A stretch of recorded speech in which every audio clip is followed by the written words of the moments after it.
පින්වතුනි නිහතමානී අවංක හොඳ මිනිස්සුන්ට ලෝකයාම කැමති. ඔබ කොච්චර දක්ෂ වුවත් කොච්චර හැකියාවන්ගෙන් පරිපූර්ණ වුවත් චරනම් ඉහළට ගියත් ඔබ කවදාවත් ආඩම්බර වෙන්න එපා.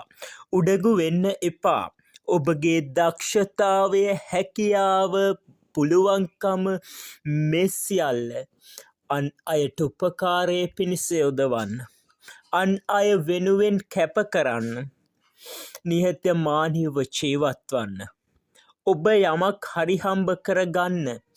ඒ වගේම ඔබ හරි හම්බ කරගත් දෙයින් අසරණයන්ට දිලින්දන්ට ආරක්ෂාව රැකවරණය ඕන අයට උදව් උපකාර කරන්න.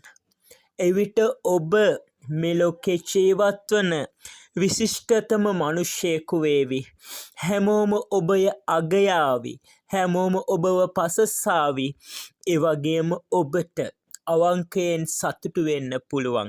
ඔබට නිරාමිස ප්‍රීතියක් දැනේවි. ඇයි ඔබෙන් පිහිට ලබන ඔබෙන් රැකෙන යම් ප්‍රජාවක් ඉන්නවා. එයාලා ජීවත් වන්නේ එයාලා හුස්ම පොද ගෙන යන්නේ ඔබෙන් ලැබෙන යම් දායකත්වයකින්. ඔබ දිගටම එය කරන්න.